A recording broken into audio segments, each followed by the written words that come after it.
Assalamualaikum warahmatullahi wabarakatuh. Salam sobat sosial. Banyak sekali pertanyaan-pertanyaan dari masyarakat.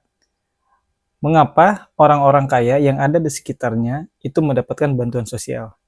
Nah, sedangkan orang-orang yang memang tidak mampu atau miskin itu tidak mendapatkan bantuan sosial.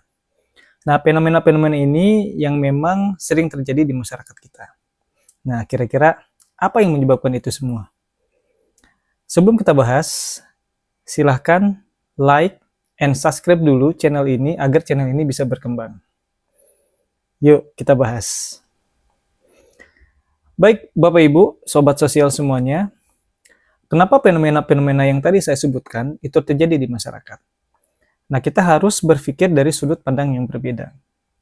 Jadi kalau kita berpikir dari sudut pandang yang berbeda, artinya orang yang dulunya ya katakanlah miskin, yang tidak mampu, dalam beberapa tahun setelah itu ya dia mendapatkan peningkatan secara ekonomi.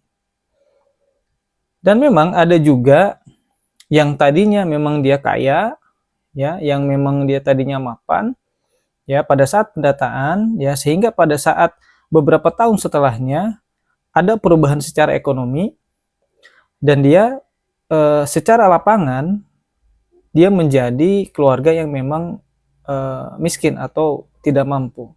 Nah, sehingga ini menjadi satu gap ya yang jelas pada masa itu, ya, pada masa munculnya data untuk penerima bantuan. Ya, sehingga terjadi fenomena-fenomena yang memang terjadi di masyarakat. Nah, mungkin salah satu penyebabnya adalah itu. Artinya ada perubahan-perubahan. Karena kenapa? Karena bantuan sosial itu tidak serta-merta ketika kita mendata ya dalam bulan ini, maka data itu akan muncul ya sebagai si penerima bantuan. Tapi ada proses pengolahan data tersebut dan pengolahan data ini terkadang itu bisa lama ya Bapak Ibu, bisa beberapa bulan, bahkan bisa sampai tahunan seperti itu. Maka data itu akan muncul. Ya, kenapa? Karena tadi berdasarkan kuota yang ada. Nah, jadi data ini disimpan dulu nih. Kayak gitu ya. Nah, kemudian Bapak Ibu atau masyarakat atau sobat sosial untuk saat ini tidaklah atau tidak usah khawatir ya. Kenapa? Karena Kementerian Sosial ya itu sudah membuat yang namanya DTSEN atau DTSEN.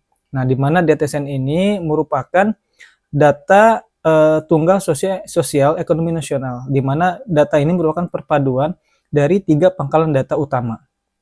Yang pertama adalah DTKS, yang kedua adalah Reksosek, dan yang ketiga adalah P3KE. Dan data ini dipadankan.